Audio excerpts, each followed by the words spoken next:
അപ്പോൾ അരളിപ്പൂ വില്ലനാണോ എന്നതാണ് നമ്മുടെ പ്രധാനപ്പെട്ട ചർച്ച. അരളിപ്പൂ എന്ന് പറയുമ്പോൾ നമുക്കറിയാം ക്ഷേത്രങ്ങളിലെ പൂജകൾക്ക് ദൈനംദിനം നമ്മൾ ഉപയോഗിക്കുന്ന പ്രധാനപ്പെട്ട ഒരു പൂവാണ് ഈ അരളിപ്പൂവ്. പ്രസാദത്തിലൊക്കെ തന്നെ ക്ഷേത്രങ്ങളിൽ നിന്നും ആ അരളിപ്പൂവാണ് ഇട്ട് നൽകാറുള്ളത്. അതുകൊണ്ട് തന്നെ ദേവസ്വം ബോർഡ് ഇതിൽ എടുക്കുന്ന നിലപാട് വളരെ പ്രധാനപ്പെട്ടതാണ്. ഇത് പൂജയ്ക്ക് അരളിപ്പൂവ് ഉപയോഗിക്കാമോ, തുടർന്ന് ഉപയോഗിക്കാമോ എന്നുള്ള കാര്യത്തിലൊക്കെ തന്നെ ഒരു അന്തിമ തീരുമാനം ഇപ്പോൾ ആയിട്ടില്ല. മരണകാരണം അരളിപ്പൂവാണെന്ന് തെളിഞ്ഞാൽ പൂജാകർമ്മങ്ങളിൽ നിന്നും അരളി ഒഴിവാക്കാൻ വൈകില്ല എന്നും ദേവസ്വം ബോർഡ് പറയുന്നുണ്ട്. ആലപ്പുഴയിലെ നഴ്സ് സൂര്യയുടെ മരണം ഗൗരവതരമായ വിഷയമാണെന്ന് Devaswom board president P S Prashanth പറഞ്ഞു. വാക്കുകൾ കേൾക്കാം. ദേവസ്വം ബോർഡിന് കീഴിലുള്ള അമ്പലങ്ങളിൽ അരളിപ്പൂ നിലവിൽ ഉപയോഗിക്കുന്നുണ്ട്. അപ്പോൾ ദേവസ്വം ബോർഡ് തന്നെ പ്രസിഡന്റ് പി എസ് പ്രശാന്ത് ചേരുന്നുണ്ട്. അദ്ദേഹം തന്നെ നിലപാട് വ്യക്തമാക്കും. ഈ വിഷയം ശ്രദ്ധയിൽപ്പെട്ടിരുന്നോ? ഉറപ്പായിട്ടും ശ്രദ്ധയിൽപ്പെട്ടിരുന്നു. ഈ യുവതിയുടെ മരണത്തിന് കാരണമായ ഈ വിഷയം അന്ന് തന്നെ ഞങ്ങളുടെ ശ്രദ്ധയിൽപ്പെട്ടിരുന്നു.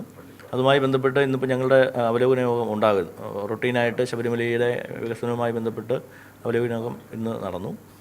പ്രാഥമികമായി നമ്മൾ ഈ കാര്യം ചർച്ച ചെയ്തു. അപ്പോൾ ശാസ്ത്രീയപരമായൊരു റിപ്പോർട്ട് എന്തായാലും അടിസ്ഥാനപരമായൊരു റിപ്പോർട്ട് വരണമല്ലോ. ആ റിപ്പോർട്ട് വന്നാൽ വളരെ പെട്ടെന്ന് തന്നെ, എത്രയും പെട്ടെന്ന് തന്നെ തീരുമാനം ഞങ്ങളെടുക്കും.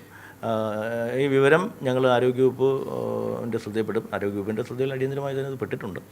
ആരോഗ്യവകുപ്പ് മന്ത്രിയായിട്ടും സർക്കാരുമായിട്ടും ഇത് താന്ത്രികമായി ബന്ധപ്പെട്ട ചില വിഷയങ്ങളാണ്. അവരുമായിട്ടും കൂടി ആലോചിച്ച് ഉചിതമായ തീരുമാനം എത്രയും പെട്ടെന്നുണ്ടാവും. നിലവിൽ നമ്മൾ അമ്പലങ്ങളിലെല്ലാം വളരെ വ്യാപകമായി അരളിപ്പൂ ഉപയോഗിക്കുന്നുണ്ട്. അപ്പോൾ ഈ വാർത്ത പുറത്ത് നമ്മളൊരു ആശങ്ക തോന്നിയെങ്കിൽ തന്നെ അതെങ്ങനെ അഡ്രസ്സ് ചെയ്യണം ഏറ്റവും ഉടനെ? അല്ല, ഉറപ്പായിട്ടും തോന്നുമല്ലോ. കാരണം ഇത് ജീവൻ്റെ പ്രശ്നമല്ലേ, ഒരു ജീവൻ്റെ പ്രശ്നമല്ലേ. അപ്പോൾ സ്വാഭാവികമായിട്ടും നമുക്ക് ചർച്ച ചെയ്തല്ലേ പറ്റുള്ളൂ. ദേവസ്വം ബോർഡിൻ്റെ കീഴിൽ മറ്റ് ദേവസ്വം ബോർഡ് പോലെ അല്ല. ഏറ്റവും കൂടുതൽ ക്ഷേത്രങ്ങളുള്ള ദേവസ്വം ബോർഡല്ലേ. 1252 ക്ഷേത്രം ഉണ്ടല്ലോ. ഒരാശങ്ക ഞങ്ങൾക്കും ഉണ്ടാവുമല്ലോ. ഞങ്ങൾക്ക് മാത്രമല്ല, എല്ലാവർക്കും ഉണ്ടാവുമല്ലോ. പൂജിക്കുന്ന മേൽശാന്തിമാർക്കും തന്ത്രിമാർക്കും ഒക്കെ ഉണ്ടാവുമല്ലോ. അപ്പോൾ അവരെല്ലാം ഈ വിഷയം ചർച്ച ചെയ്യുന്നുണ്ട്. അതിന് വേണ്ട നടപടികൾ, ഉചിതമായ നടപടികൾ ദേവസ്വം ബോർഡിൻ്റെ ഭാഗത്തുനിന്നുണ്ടാവും. അവസാനമായി അരളിപ്പൂ ഒഴിവാക്കേണ്ടി വന്നാൽ അതിൻ്റെ ഒരു ബദൽ കണ്ടുപിടിക്കാനുള്ള ബദലൊക്കെ ഇപ്പോൾ തന്നെ ഉണ്ടല്ലോ. ഇതിലിപ്പോൾ സ്വാഭാവികമായും ഈ അരളിപ്പൂ തന്നെ